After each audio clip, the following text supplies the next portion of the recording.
No, you serious? Yeah. Nah, bro, you're lying. I swear, I can even speak the language. Oh, wow. Yeah. Whoa, wow. London is man. dead. Yeah, I mean, 100%. this country was built on immigrants itself. Yeah, 100%. Yeah, how was it taste like when you first actually? Tastes like chicken. I don't care what anyone says. Snake tastes like chicken. I swear, not even, tastes like man, it tastes like chicken. AIRTIME Prime. Hi guys, welcome back to AIRTIME Prime, and this is I don't know what podcast is it anymore. Before I do that, listen, watch this. Are you suffering? Watch this. Right. Believe Instagram is a lie. Because we're not broadcasting our failures. And we're not posting our challenges. And we're not uploading all of our weaknesses. No, we're only showing you the good stuff. And just because we're only showing you the good stuff doesn't mean there's not some bad stuff that we're walking through. And the only way you're going to walk into amazing things is when you get your eyes off of the grass on the other side and you get focused where you are. Please believe Instagram. Welcome back to AIRTIME Prime. This is the first introduction video. It was from Rich Wilkinson, and thank you for tuning in. And we have, what do you think about this video so far? What do I think about it? Yeah, I think that people only tend to share the good moments because they're feeling good. They want to share it, and I think that's just the way the human nature works, right? It's like if I'm feeling great and something's going on in my life which I'm proud of or I'm very happy about, I'm more likely to tend to share it. Like I'm not gonna go and start sharing like my deepest like issues and struggles and things I go through because I'm a bit more vulnerable in that moment. So I think it only makes sense that people share like the good moment. for that reason, we have our guest today. He's a Blackman traveller and he has traveled all across the world. So today we have a discussion about, because he traveled a lot as I have traveled before. So we introduce Blackman Traveller. Welcome to the greatest show today. What's going on, people? What's going on, bro? How's things? How are you doing? I'm not too bad, brother. How are you, man? Not too bad. Thank you for coming in our show. Thank you. Nah, man, it's my pleasure obviously to come on here and obviously to network and, you know, so I can understand more about your platform and you guys can understand me as a person as well. Yeah. And also, why do you call yourself a Blackman Traveller? You know what? So I was 14 and my name, obviously, my real name is Amir. But obviously, you know, when you're young and you're going through trials and tribulations, I was in that era when grime was the thing. And obviously, I used to call myself T-Boy. And then I said to myself, okay, I need to change my name. So I looked in the mirror and I said, okay, I'm black, but what goes with black? Then I had a little bum fluff. Okay, so I called myself Blackman. And then what got me into The Traveller was this year, January, when I started like proper YouTube. And I just added Da Traveller, so Blackman Da Traveller. A pretty cool name. Yeah, thank you. Say. Yeah, I love that. Yeah. I love the name. You're the first person that I know personally Yeah. who do hitchhiking, Yeah. like going to raw places, like do document. Do you get where I'm coming from? Because I've traveled 26 countries so far in my lifetime, and I have not met many black people. I would say I can even do a handful. Yeah. Like there's not many black people who do like backpacking, Yeah. hitchhiking to like you're going to Pakistan next year. Yeah, 100%. So there's loads of people wouldn't go for that. Yeah. Do you get where I'm coming from? Unless there is a reason to travel to. Yeah. But that's what I want to know. I want to know what makes you travel, like what gives you the drive to want to see the rest of the world. And You know what happened? Basically, I moved to Australia 2 years ago in 2018. I left the UK 2017 December. And then when I went to Australia, obviously I was going through trials and tribulations. Like I was part of the bad. I was mixing around with the bad people in life, you know. So obviously I had to change my perspective in life. And then I met my partner. So then it was in Australia. And then there was one girl I went to school with. She said to me, Amir, you should start a YouTube channel. I thought, okay, she's just talking nonsense. Because I was traveling before that, but I wasn't documenting it. You know what I mean? Because I'm not really into that social media platform. And obviously, she kept on hassling me. Amir, start YouTube. Like, what you're doing is sick. You're in Australia. You're a black man. You're in Australia. You know, like you're seeing snakes. is that what she said? You're a black man. Yeah. She was like, look, like there ain't no black brother or colored person in general that come from an inner city part of London that's in Australia, because Australia is known for like racism. Like, let's be honest. us colored people are not treated equally over there, and I've seen it with my own eyes. There's many places, not just in not just in Australia. Many places, I would say. Yeah. So we're trying to get a girl that who moved to China to teach. Wow. She's a black herself as well. Yeah. She hasn't turned up yet, but she'll come in near podcast. Okay. So she actually moved to China for 2-3 years, and she started teaching how much racism she faced in China. We'll talk about that later. Yeah. But there's a lot in majority of the world. The black people get treated really bad. 100%. I think not just black. I think people of color in general. If you know what I mean. You know what I mean? I think even Asian brown people, people, Caucasian, bro. I've seen racism on the eyes. Yeah. But yeah, so basically, I was in Australia, and then she just kept on like hassling me. Look, start YouTube. So I looked into it because I thought, wow, this girl like. There's certain things happen in your life, and I think God's put you in that time and era. So obviously, I think. If she keeps on hassling me, it means God sent her for a reason. So I looked into it, and then what happened is I typed black YouTubers from the UK. The majority were females. There was no guys that were doing it. And then I typed Asian YouTubers from the UK. There wasn't a lot of people doing it, So then I was like, okay, cool. So I thought, you know what, boom. I bought my camera last year. I think it was like last year, July. No, I bought my camera last year, August. I have from this day I don't know much about cameras, I'll be honest with you. I'm more raw like when you watch my content. So I bought my camera, I thought, you know what, cool. So I finished my second year this year, January, in Australia.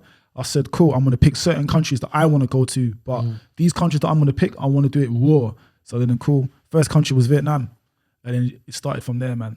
Yeah. So after Vietnam, what when you actually start recording, but Yeah. Is that before you went to Vietnam from Australia? Yeah. No, did you start recording as soon as you arrived to the place? So what happened is basically I was doing mini blogs, but I didn't document it. So in Australia, you got to do farm work. You got to do like agricultural work to get your second year, third year. And I was picking watermelons. And the money was good, but man, there were snakes going past my foot. I killed a snake. I killed like 4 or 5 brown snakes. Wow. Yeah, with with a shovel. I've seen kangaroos. I've seen crazy stuff in Australia. And then I was actually filming it, but I didn't put it on YouTube because I was a bit skeptical how people are going to feel about that. So when I went to Vietnam, my first video, I don't know if you guys saw it, but I tried snake. I literally ate a snake. Yeah, there's a lot of people do that. Yeah, I saw that in Thailand. Yeah. They cut off and then they actually drink the blood. Yeah, that's what it sounds weird, but I seen it with my own eye. I was like, nah, not for me. Would you try it? If I had my boys around and then if you have a good people around, I would do it. I would do it if you do it. I would do it if you do it. It's one of them ones. Yeah, I would do it. I would definitely do it, but I wouldn't do it just alone. If it's a food delicacy in that country and I said to you, look guys, it's like one of the main dishes, would you try it? Yeah, I'll give it a go. Yeah. I'll give it a go. I've ate the insects in Malaysia. Oh, wow. So I was I was doing a volunteer work in Malaysia in 2014, and we're running out of food, and the guide was like, hey, you can eat this. It was actually live maggots. Live maggots. So we picked, it sounds so weird to say, we picked it up, we chewed it. Yeah. It tastes like, I don't know, like, it tastes good, I would say. Like crunchy. You just spoke about eating a snake. I know. But it was live, but it was in jungle. Like we don't have no phone, no internet, nothing, no signal. Wow. So we are middle of the jungle. We was in our backpack. We were sleeping in hammocks. You needed that protein. Yeah, we needed that. We had no food left. We had a tin of bloody tuna. Yeah. And crackers. That was our lunch every single day. And then evening we were eating pasta. We were eating some light food, but one day when we were chopping out bamboo trees, where you have a chopping a bamboo tree, a bamboo shoot come out, bottom of it. Yeah. So we were eating that. Then one day our guide was like, if you want to try the live maggots, he picked it up from near the sea or something, near the river, and it was like, picked it up. So I was like, yep. Then he brought it up, a handful of it. I was like, yep. He started eating them. Ooh. So I was like, they're big. It was like this small, like this tiny. Yeah. It's about that tiny, man. It's not that big. Yeah. Yeah, it was nice experience, but I wouldn't eat it. And this was in Malaysia, you said, yeah? Yeah, it was in Malaysia. It was in Borneo.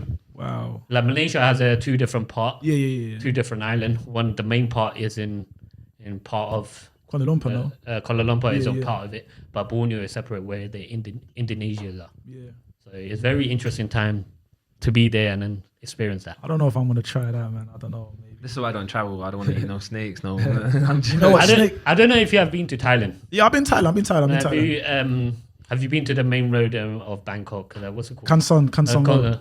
Koh San Road. Koh San Road. Yeah, on I've that been road, there. there's so many Oh, insects man. that they sell on the street. Don't get me started, man. I mean, I got offered eating scorpions, spiders. I mean, after you eat snake, like after you eat snake, Yeah. there's no limit at this point. Like you might as well eat scorpion as well. I mean, you see, but in Thailand, I was gonna try it, but I've heard stories that those things, like the scorpions or whatever, they've been there for days. So they just spray it with something to make it look fresh.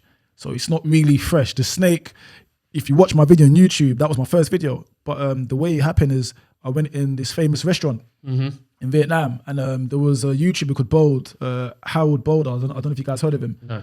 There's a guy called Bold and Bankrupt. He traveled around India. He's a very famous YouTuber from the UK, from Brighton. So The white yeah. dude, and like he's like 30. Yeah. I don't know the name. Yeah, but yeah. I'll probably watch his videos. So he travels with a guy called Howard Boulder or whatever, some guy from Norway. And this guy went to this famous restaurant in Hanoi in Vietnam. So that's the same restaurant I went to. But apparently this restaurant is only famous just for snakes. Literally, I jumped on a thing called, is it Drift? I don't know, like something like some Uber app that they got over there. I can't remember. So literally I got there and then the guy couldn't understand what I was saying. You know what I mean? Language barrier. I said, yeah, I want to go to this restaurant, eat snake. The guy said, snake? I said, yeah. Okay. So the guy drives me there. I go in the restaurant. I'm a 6'2" black guy. Everyone's looking at me. And then I was like, "Ooh, who's this guy?" Everyone's talking to me in Vietnamese. I don't know nothing in Vietnamese, just like certain words. And then I go on Google Translate. I come here to try snake and I want to film it. People just shaking their heads. Everyone was laughing. And then one guy came. He spoke a bit of English. He said, "Okay, cool. Come, follow me." So I'm walking with him. And then in the back of the restaurant, there's like a wall and there's mini doors. Inside those mini doors are different type of snakes. Rah. The first snake that he gets out, I can't remember the video, but I think it was a python or something. So he grabs it, some big snake. But in Vietnam, you got to be very intelligent. The bigger the snake, the more money it's going to cost. The smaller the snake, the less money it's going to cost because obviously the kilo, the meat. So he gets like the python. I'm like, whoa, I'm moving back. I said, nah, brother, I don't want that one. And then he's like, no, eat, come, eat. I said, nah, brother, I don't want that one. And then he gets out, and then there's a cobra. I said, nah, brother, I don't want that one. Let me get low, brother. So I said to him, give me something that's got no poisonous. So I remember in Australia when I was picking watermelons, there was a lot of yellow belly snakes. Yeah, a little bit. And, They're not poisonous. No, they're not poisonous. Yeah. And most of the time you see them in the trees in Australia. So obviously he got me a yellow belly. Then the yellow belly bit him in the arm. And I was like, oh mate, like you got bitten. Then the guy offered me to hold the snake. I said, nah, I'm okay. And How big was it? The snake, it was a fair size. It wasn't fat, but it was like, like decent meat. But it was anxious. Decent meat. Yeah, man, it was anxious. I was scared myself. I was moving back. But the way that the transition happened, like they cleaned it, they chopped the head off, they cooked it. They gave me 3 different type of dishes to eat. So you can watch that video as well. I drank the snake's heart. It was moving in the glass. You can see it, man. Everything was raw, bro. Everything.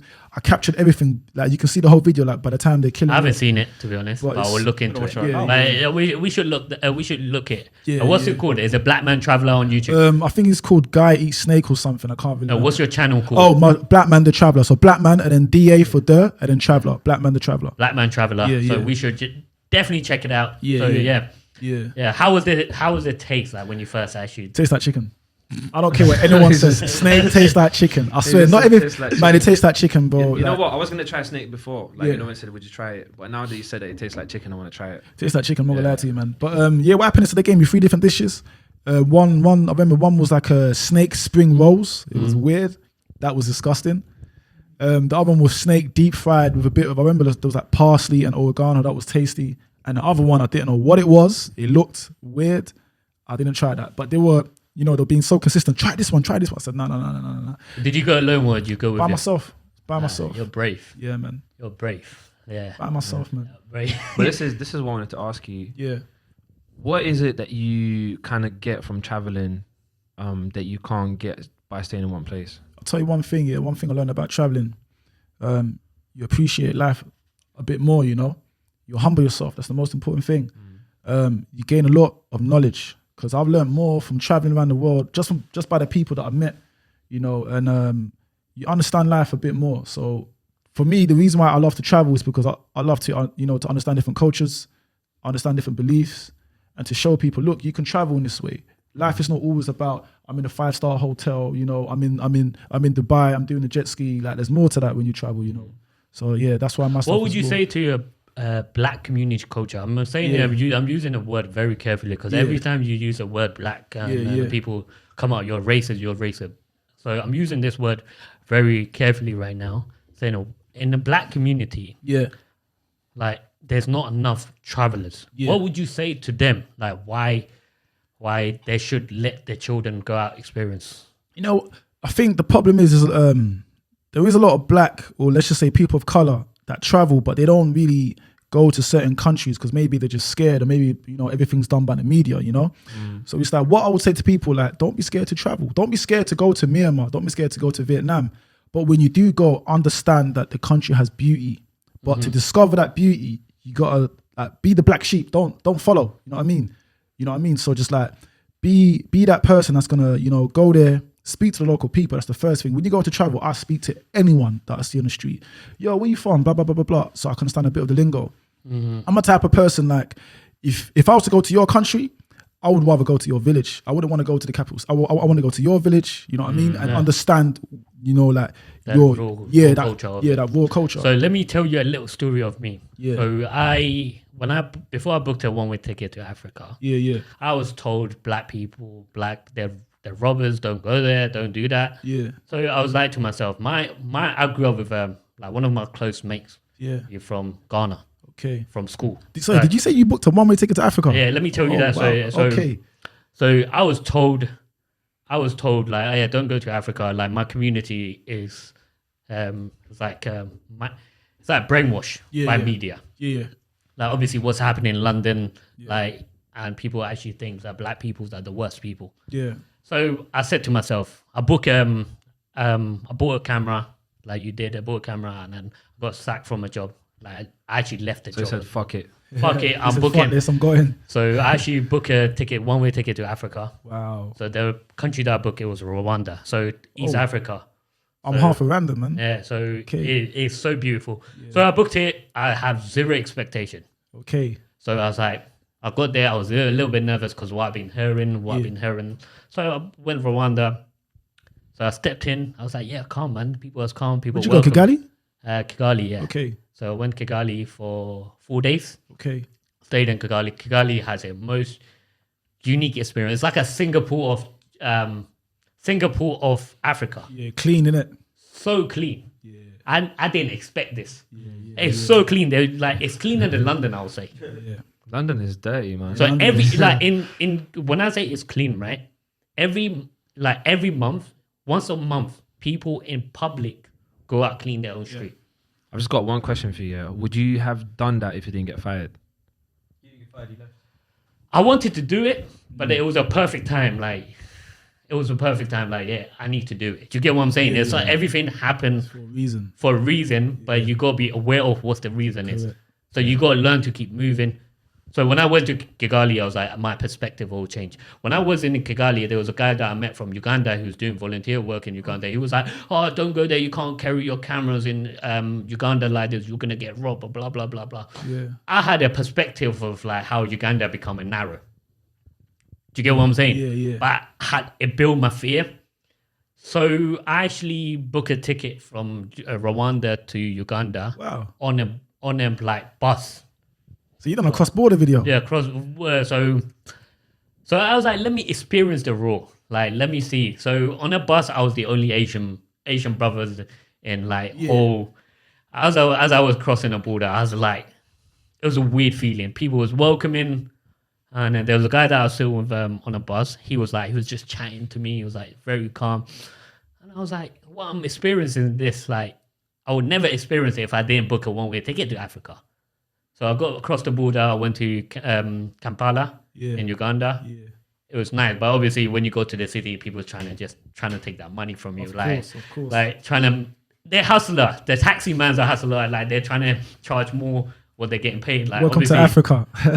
But obviously there's there's a rough places in Africa. There's a very good places in Africa, but everyone experience has it different. You might get robbed anywhere in the world, but don't just pitch black people is the place. Like if you go to Africa, you'll get robbed. Black people is black country. Like I'm saying this, Africa is the most beautiful places that I've been to. Like there's a nice waterfalls. Like in when you go to Uganda, even in Kenya. Kenya is the most beautiful beaches that I've been to. There's an island in North Kenya near Somalian land. Yeah.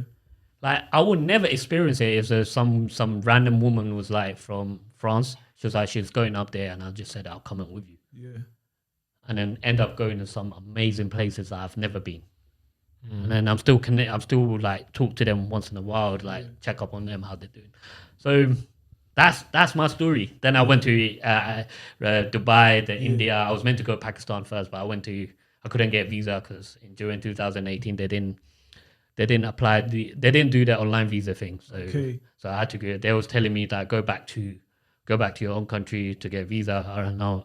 I booked a ticket already. So I was like to them, like I got a booking ticket. Like I'm in Dubai. Why would I go back to London to get a visa? It doesn't make sense for me. But for the law, they have to follow it. So I lost the ticket. Then a week later, I booked a ticket to go India.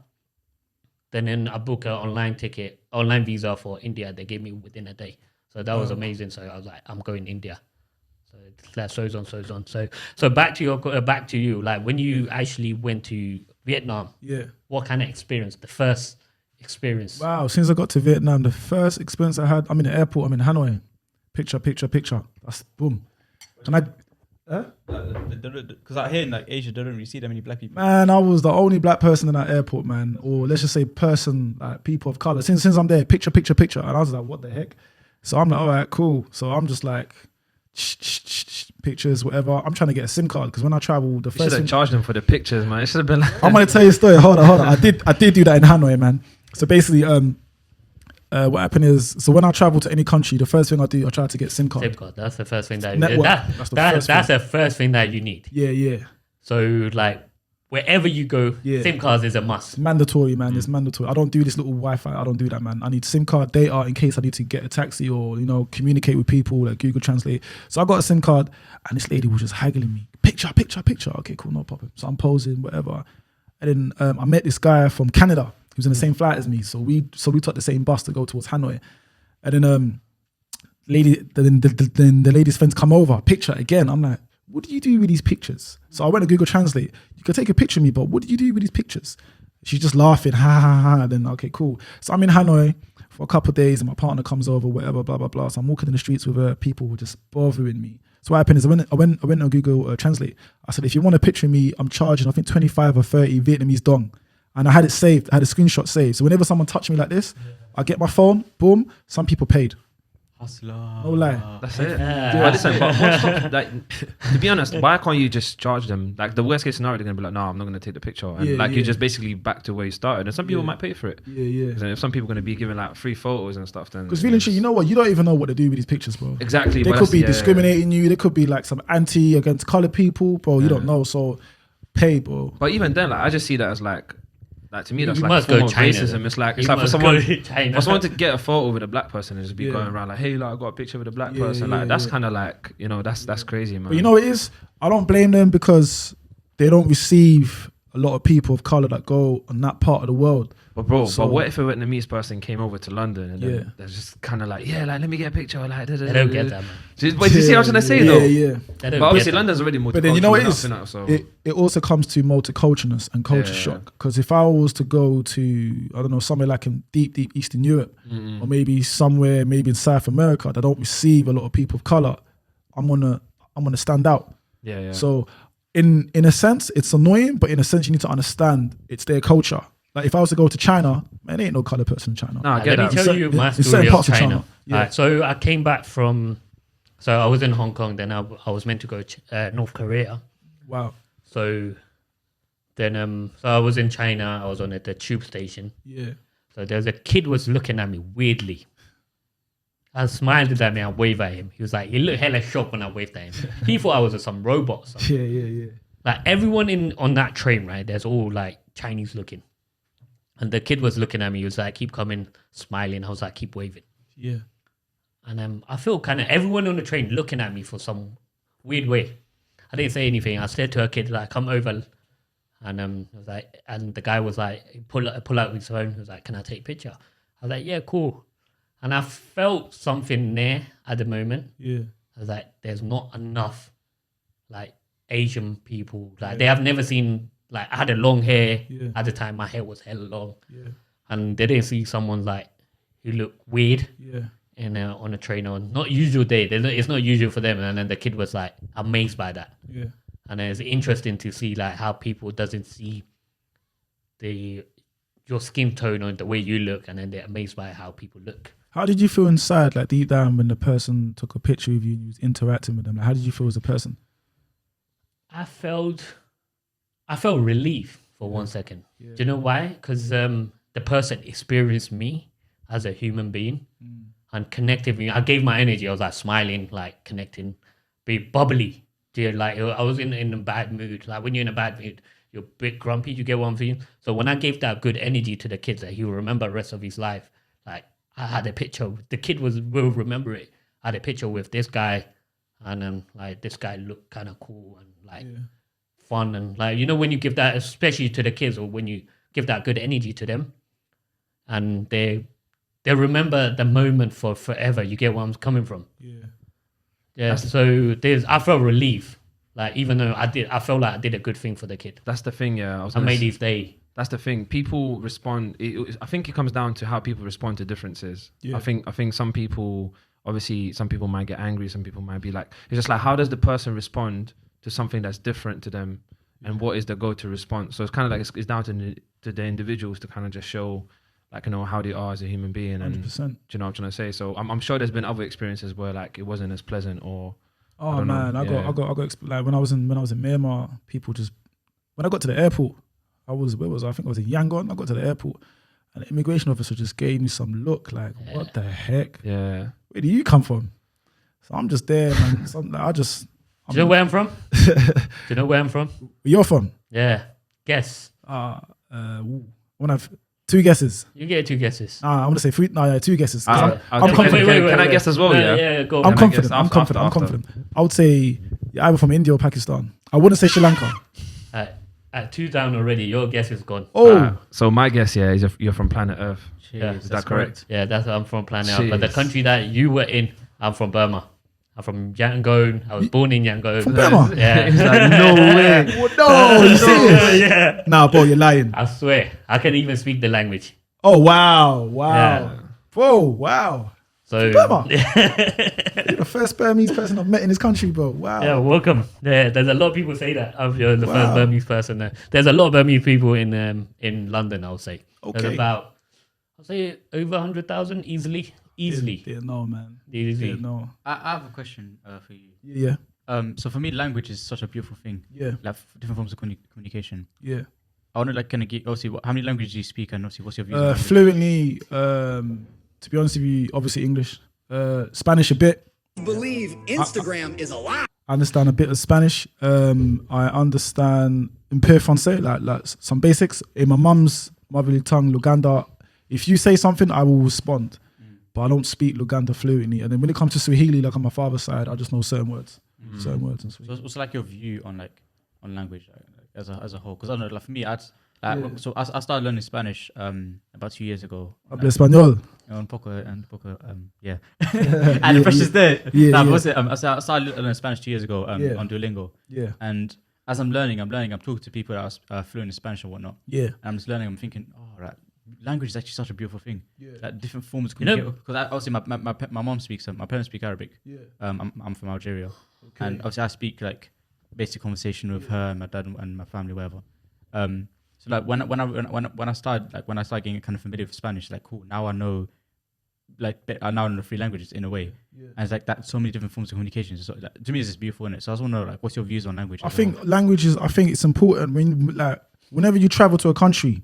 Like whenever I travel to a country, I like to know the basic words in those countries that I'm in, because I'm not like those. Like I know I'm want to like typecast or stereotype certain English people, but when English people go to a certain country, they prefer just to speak English, you know. Oh mate, how's it going, mate? Yeah, blah blah. Nah, I'm not that type of person. If I was to go to Myanmar, I would understand certain words like hello, how are you, thank you, you know what I mean, like the basics. If I was to go to some in South America, the same, you know what I mean. If I was to go to a Arabic speaking country, the same. I think that just shows a bit of respect towards them. You wanna integrate and appreciate the culture. Yeah, I want to integrate. Yeah, and how English people go, well, like, yeah, fuck you, like, we're the best, like, fuck your culture. You know, like English people, like I would say, the Londoners. I wouldn't say the whole of England. I would say, especially like when I was in Dubai, and then they were saying like English people get arrested all the time. Like especially from Britain, bad reputation. Bad reputation. Do you think it's London? Is it Londoners that get arrested, or is it just like people? I don't know, but they said they're Britain people. Like I will say they're reckless. We are reckless. Londoner, the Britain people or English people are the reckless. We have the most freedom in the world because we colonized. Like Britain people, British colonized the whole world. See with English, because English is such a universal language in a way that majority of schools around the world actually learn English. I'm saying like when I went to Luxembourg with Leo, all of them spoke English. When I went to Bulgaria, they all spoke English. So that's why like when an English speaking person goes to another country, they expect you to speak English because you learn it in school. But that's the problem. I think that's a problem. I think respect is very important whenever you travel, man. Yeah, 100%. I judge people by their actions. That's how I am. I'll judge you by your actions. I don't judge you how you dress. I judge you by your actions. So if I was to go to another country, I think they expect the same respect that I'm going to show them. You know what I mean? So whatever energy you give me, I'm going to give the same energy back. That's what I believe in. That energy work, like energy never end. Yeah. So energy work on the level where you give it to them. If you're angry with me, like I'll get angry even though I'm not angry. You get where I'm coming from because you're tapping that. You're tapping to that fuse to get buzzed. What about rising above that? You know, sometimes like I've had instances where someone's giving me a certain energy, but then obviously I had both in it. So I've had where someone's giving me the energy, I'm coming back with the same energy. But then I found the best times where when I responded like in a completely different way. So it's like if I know someone's about to have like a road rage, then I'll just give like a completely different response. It's like, you know, it's like saying like, hey, like I'm gonna give you £10 now, and then the person's like, what? Like, you know, like, do you know? Does that make sense? It's like. I've had experiences like when I was in Thailand and in Canton World, it was like in a bar, whatever. I'm getting juice, I'm with like a bunch of backpackers, and then there were some English people. And the guy was just so drunk, he was just like off his head. And then he was just shouting at the Thai waitress. I think it was a waitress, or you know, Thailand is a bit funny. You think it's a girl, but it's a bit weird, isn't it? So they were shouting at like the waitress or the waiter or whatever, not being disrespectful. But then the guy was so rude. He's like, "What? I don't understand what you're saying, mate. Speak English." Blah blah blah blah. I think, hold on a minute. You're in a foreign country. They don't have to speak your language. You know what I mean? So that comes down to your question, you know, like with the language thing. I think if you travel, respect other people's cultures. If people dress in a funny way, that's because they come from that culture and they come from that country. When you used to come to the UK, people think, oh yeah, London, it's great, it's this, it's that. London is so diverse, man. This is one of the most diverse cities in the world. So when people say London, man, there's so many cultures, bro. Every area has got its own culture. You know what I mean? They've got their own way of communicating. But when us as English people go abroad, we've got this status and this, you know, we have this thing that we are the best. We are nowhere near the best. But I don't know. That's just that from my perspective. For example, from my point of view, after I've been traveling many countries, we are nowhere near the best because we're stuck in an island. Just remember, we are stuck. This is why I say this: that England or UK is an open prison. Open prison. That's a big word. Open prison. So you can go anywhere. The punishment is rain. I say open prison because you can do whatever you want, but you're stuck here. You don't want you want to stay and you want to leave at the same time. Is that like one of those what's those prisons? I've got the cool, but it's actually fun. Like you go to like there's a prison. I think I don't know what it's called, but like you go there and there's like football tournaments and like ping pong and stuff like that, and it's actually kind of fun. Is that in the UK? Prison. Yeah. Wow. Sorry, but then there's like it's still a prison. You're still locked up. You still can't go anywhere else. Like, you're having fun. You're No, having I'm the time saying, of your life I'm inside, not saying but that. you can't get out. People in the comment, like, don't get onto me. I'm saying it because Get onto him. Get onto him. What I felt on big. it. Like, I'm getting onto you right now. like, open. No, I love London. I love London. Don't get me wrong. Listen, right? listen. I don't love London. I love people in London. I love the diverse. I love. Like, this is different what I cultures. love. Yeah, This is I why I agree like with you, it. man. I agree. Yeah, with yeah, you. yeah. So I don't like London. I just love the people that travel from different parts of the world. Like, to be honest, so obviously when I moved from Lithuania, it's like what you were saying earlier. Like, there's not like in Lithuania. I've probably seen like one or two maybe like people like with color or more melanin, if I was to phrase it that way, because I don't know. I don't want to come across in a certain way. But anyway, so when I moved from Lithuania to London, I was on a bus, and I was sitting on a bus for like over 24 hours. That's how the journey was. Anyways, Wow. I didn't fly. So anyway, my bum was hurting. I can't lie. Like sitting on a bus for What 24 experience do you hours. have? What experience do you It's a have? crazy So, experience. but the craziest thing is when I was moving to London, I was 12 at that time, and me going from like predominantly just seeing white people all the time. Like I've entered London and I'm just seeing all sorts of people. Like I'm seeing Chinese. I'm seeing I was just seeing all different types of cultures. So what was your And experience? Listen, I thought I was in a movie. The moment I entered London, I swear to God, I was disorientated for the next like 2 weeks. Wow. I didn't know, like everything just felt like everything was different. You know how the cars on a different side, everything's just completely different. If you go to like Eastern Europe, like they have like a certain setup in terms of the zebra crossings and other things and traffic lights, and everything's different. Because London is like everything just kind of other way around and stuff. I think that's the beauty of this city. It's the diversity that makes this city. Forget about all the financial capital, whatever they want to call it.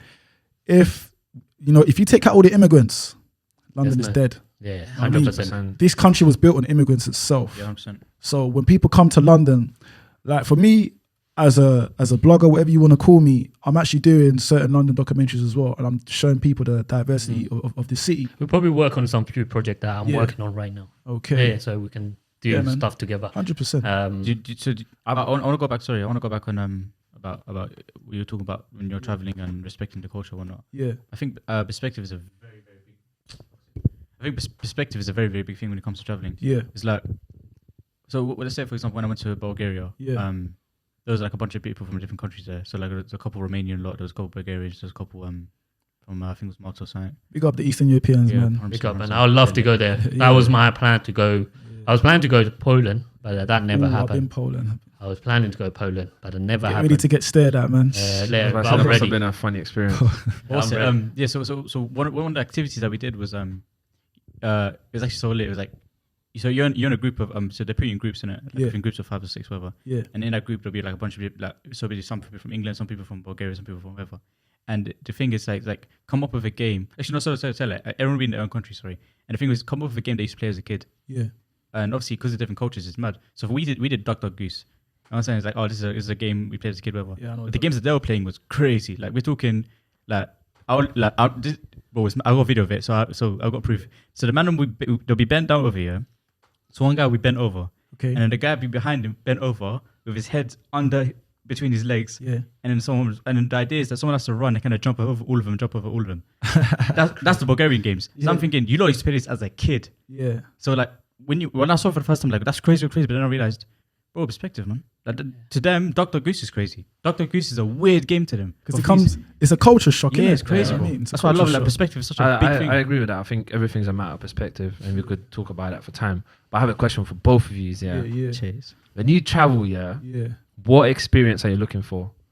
Big. I'll let you start. Ooh, what experience am I looking for? Yeah, you did touch on it a little bit earlier. That's why the question came to my head. Rawness, bro. I'm looking for rawness experience. I'm looking to integrate with the local people. But the word I would say is just raw, man. Raw. Because it did say you'd rather go to the village than the city. I'd rather go to the village in the city because what am I going to benefit from the city? Well, The same thing that you're getting here. apart Similar from stuff. I mean, okay, if I like, for example, if I was to go to Lithuania, I'll go to the capital city. I'll probably spend minimum, I won't lie, be honest, maybe 2-3 days in the city. After that, I'm on a hitchhike. I'm gonna get out of that city. Yeah, because the villages show more, but because the city, like central London and East London are two very different places. 2 different places, bro. Like the village is very different. So like Yeah. the city hides what the country really is. 100%. 100%. Like when you come to London, I would say people, when you come to London, just go to the inner city of London. I'd like to debate that because I'm just thinking of back home, and I'm just thinking how the capital and like the difference between capital and the villages and stuff. Yeah.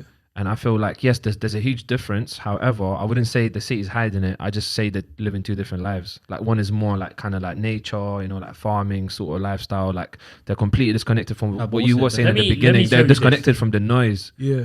And in the city, like it's not that it's not part of the country. It's just they live the life differently. It's like more modern, more this and that. Because the airport is like the airport, like, oh, because there's an airport here, people are going to come to our country. This is the first thing they're going to see. Want it to be like a good thing. So like they kind of like in a way what they're doing is they're trying to push all the good thing in your face so that you leave a good kind of image of the country. But then is that good? Like what is good? Like I think that's what we need to redefine. What's your perspective? I would say in a city you'll never find the actual culture of a country. Okay. You'll never find. You'll probably find it in the houses, but you'll never find the actual raw culture of it. As you said, never find it. You will have to go out from the city to experience that. So when I go traveling, I look out for people experience. I speak to the people, what people go through, what people like. Like I don't plan from like before I get to the country. I plan in the country. Oh, swear down. So you're different to me. Yeah. So I plan in the country because I want to make it like unique. Do you get what I'm saying? Like, because if I plan before I go there, you'll never experience what's written for you there. Do you get where I'm coming from? I'm gonna take that advice what you just said right now. Actually, so like I go there, speak to the locals, speak to the hostess, and ask them like good questions to them. Yeah, and they'll be like, "I'm ready to show you around, go to these places," because they live there for all their life. Do you get where I'm coming from? And then you do a Google search. Yeah, I need to go to this place, do go to that place. No, you don't go to the place. You go to the local places and then to experience. That's why like, I ask the local people.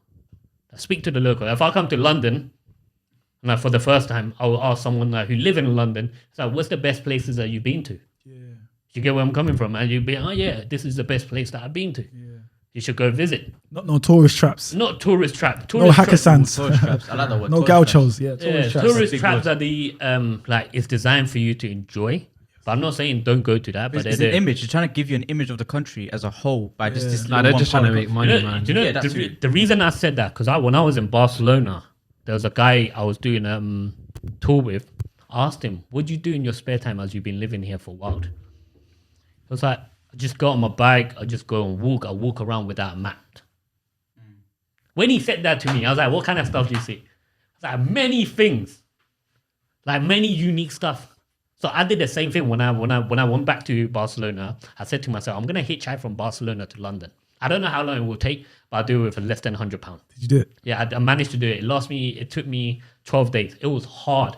Barcelona to London? Barcelona, 1,000 miles to London. This is what it's called on it's 3 or 4 episodes. I want to check that out. So it's about 20 minutes long. And like the first night I slept in a park because of a bad, like the language barrier. Because of what he said, what I said, it was completely different. I thought he was going to find me a place, but I ended up sleeping by the beach in a park. And then in the morning, police came. They were like, "Are you okay?" I was like, "See." I was like, you can probably see on my face. I only had 4 hours sleep. Yeah. Then I had porridge in my bag, and I went to a little bar like breakfast club or something, and I go there and then ask them like, "Can I get hot water?" And I told him my story. He was like, "Yeah, have some coffee as well." So I got paid for the coffee, but I didn't want to take it. But the guy was so kind. But also I lost the phone. Like I didn't have no like communication or anything, so it made it 2 times harder because when you don't have a phone. During 2018. No, 2000. It was in 2019 when I did that. Wow. So I had no communication. I didn't know how to get there. It was it was the best experience, I would say, because we're not having phone and I was using my laptop as a navigation. I kind of had the same experience with you, actually. So I lost the phone and like I said to myself, I didn't have a sleeping bag or anything. Wow. No sleeping bag, no tent. So you slept raw on the beach. Yeah, so I left there's a flipping, do you know in the children part, there's a where you go up and then there's a hills. So I slept in between of that. Oh man. It was in the morning. I was feeling freezing, like freezing. It was like during Yeah, but September time. If you you knew you was going from But that was not planned. My Yeah, plan that was was the to plan, yeah. like use the phone. to take a flight home. Not flight boom. Do you know there's an app called couch surfing? I don't know. You I've have heard heard couch of. surfing. Yeah, yeah. So I was planning to do couch surfing. What's that? Couch surfing is basically those are people that you don't know.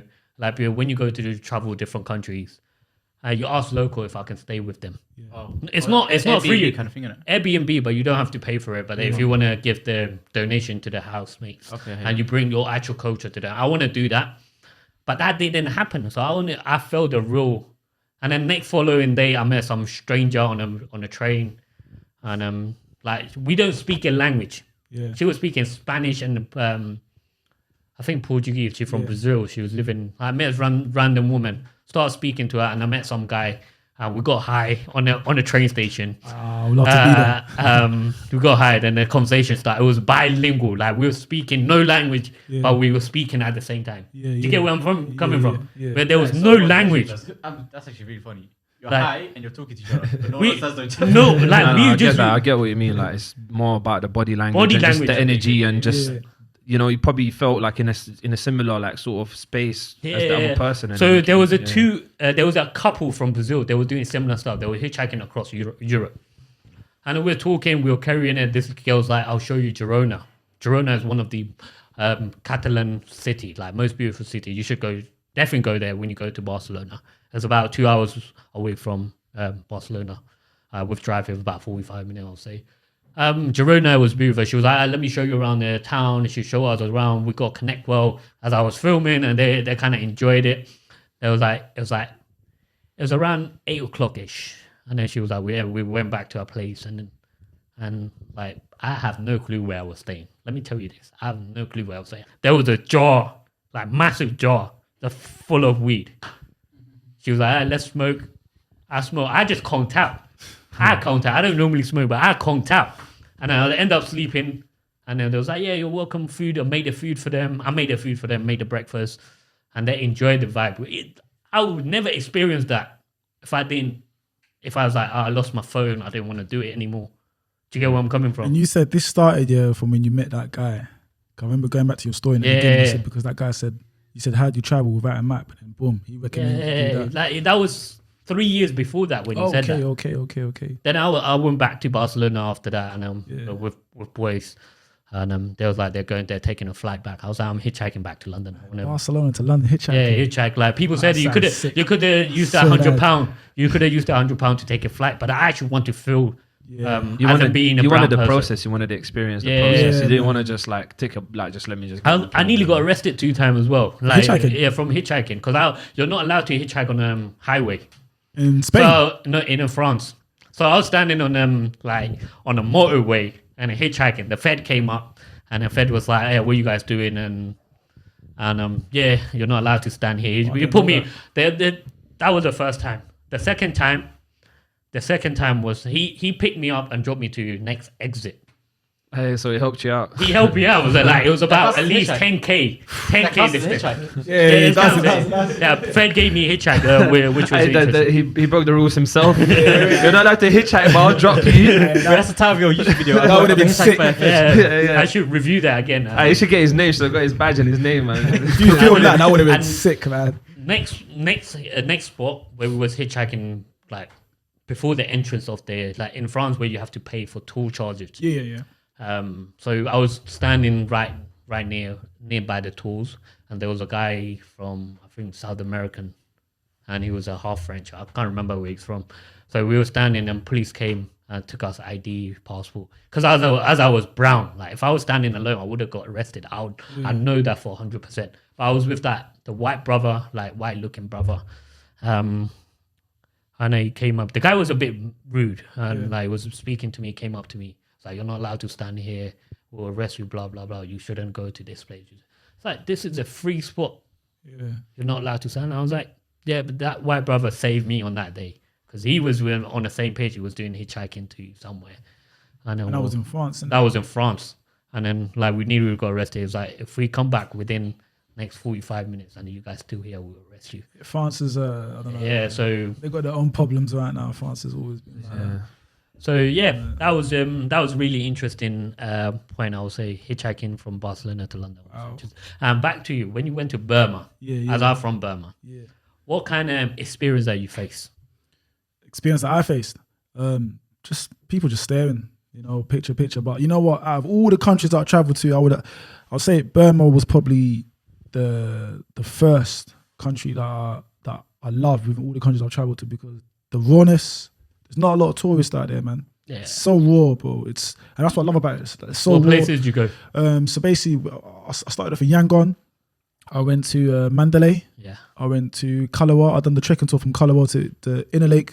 That took me about 3 days trekking. That was sick. My first ever trekking. Would I do it again? No, because it's a bit of a tourist track, but it is good experience. The plan was to go from Burma towards Bangladesh. That was the plan. So it was locked off. But it was locked off. Yeah. So my plan was to go all the way from Burma all the way to Dhaka and actually do a cross-border video. But of course, of the religious political war that's going on. Yeah, I went to both sides. The both side, I actually went to check it out. But I made a video about that. But there's more to that, which I will talk about that later. I was literally restricted. But I would say Burma, like hospitality-wise, man, people are so polite, bro. People are so friendly. You don't understand. I swear, like in Burma, man, out of all the countries I traveled to, people were so polite. Like people giving me like freebies and that. Like 3 days free that. And then the second country that I would say that was the best, like apart from Burma, the second I would say Turkey, because I just came out from Turkey. Man, in Turkey, outside of Istanbul, it's beautiful. In Istanbul, I think Istanbul is too much of a tourist trap. Because it's just like, you got the Grand Bazaar, you got the Blue Mosque, the Sofia. It's just. I want to go there so bad. For me, Istanbul, it's not worth it. 2 days, get out of there. Get out. And then I hitchhiked from Istanbul to Ankara, but I got stuck on the motorway. And then I was hitchhiking from Istanbul to Ankara. Then I got stuck. And then I got stuck at maybe like 5 or 6 p.m. It got dark. Didn't know what I was doing. I was panicking. I was like, shit, man. There was like wild dogs.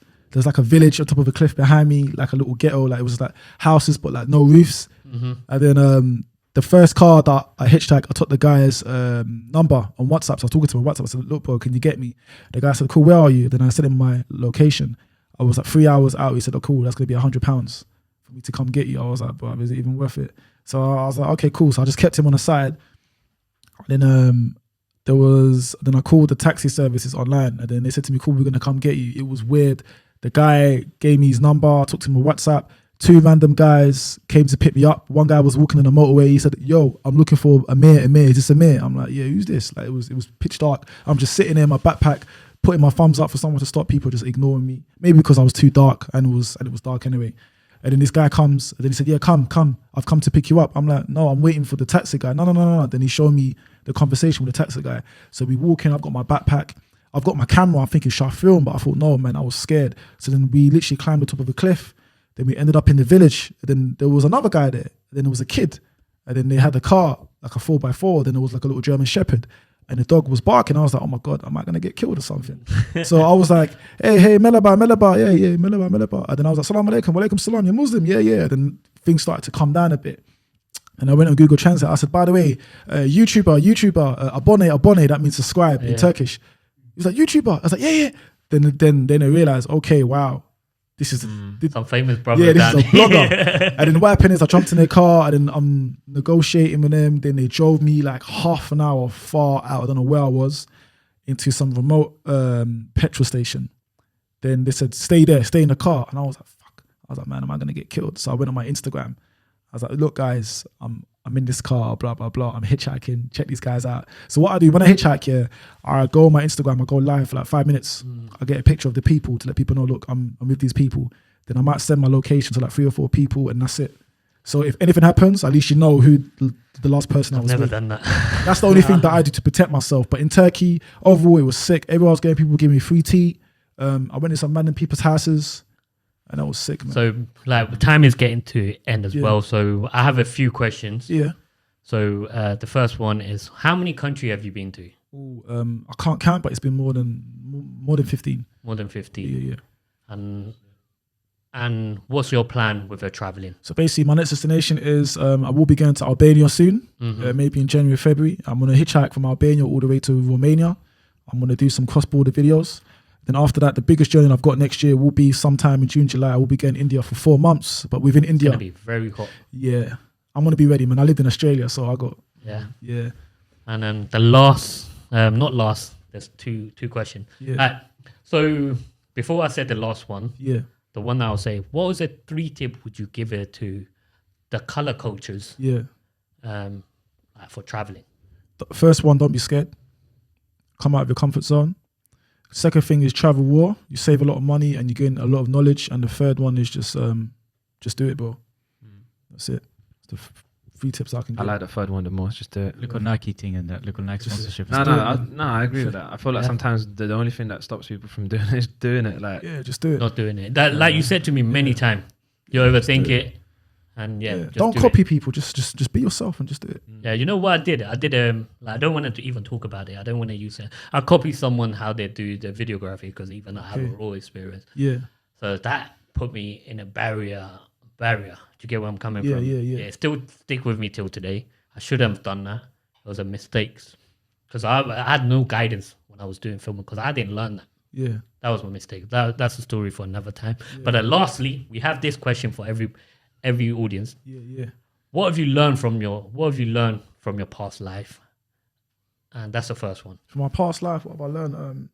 I was vulnerable. Like, I was like misled, you know, because obviously I had no guidance in my era. I was always following people in my area, you know. Yeah, let's do this, let's do that. So what I've learned from now is I'm a better person because I've learned more than traveling than what I've learned in the education system in the UK.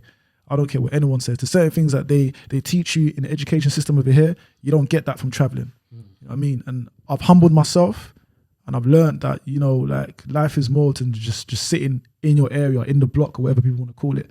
Get out there, experience life in a different way, and you're gonna change your perspective in the way you think as a human.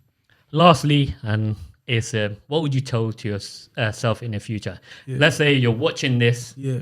And next in 5, 10 years down the line, what would you tell to your future self? To my future self, I don't know, man. I don't know. This is a question that we ask majority of. What would I tell my future self? That you're like, let's just think like if 10 years down the line, Yeah.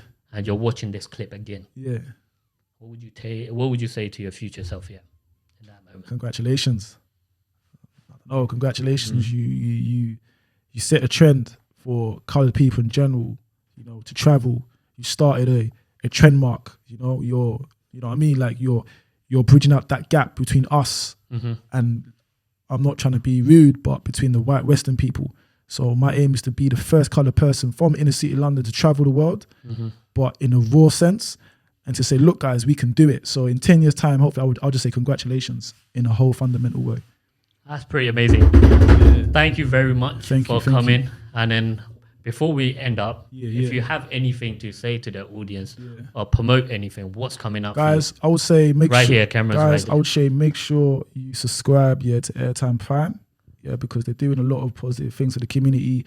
And what they're doing here is also they're getting people to come on their platform and to show the diversity of things that's happening around the world. So the first thing I'll say is subscribe to these people. Yeah. The second thing I would say is check out my blogs. It's Blackman Da Traveller on YouTube. Instagram is Blackman_Da Traveller. Like I said, I will be going to Albania soon, hitchhiking from Albania to Bulgaria. That should be in sometime January. The next year in July, I will be going to India for 4 months, but I will be going to Pakistan and Bangladesh as well. And I will be hitchhiking from India to Pakistan. So yeah, check that out. And also big up Burma. Go in there. Go to Burma, man. Make sure. And it goes for and Lithuania too. Lavas Litas. I'd love to go there. But I was gonna say, full of gratitude for you being here, man. That's all right. Yeah, thank you. Like really respect that. We learn a lot from you today. I appreciate it, man. You've got some inspirational stories, and also I feel like you sharing the perspective of traveling. Yeah. I feel like you put me there without having to travel. You know what I'm trying to say? So I feel like that's a powerful thing to do. I appreciate that, man. And yeah, man, and you're doing it, man. You're doing it. Keep doing it. The tip that you said, just do it. You're doing do it, it. Like it's you, man. So that's right. Yeah, man, I appreciate you. Thank you, guys. Thank you. Anyway, just peace out, and thank you for listening, and we'll see you next episode. Peace. Take care.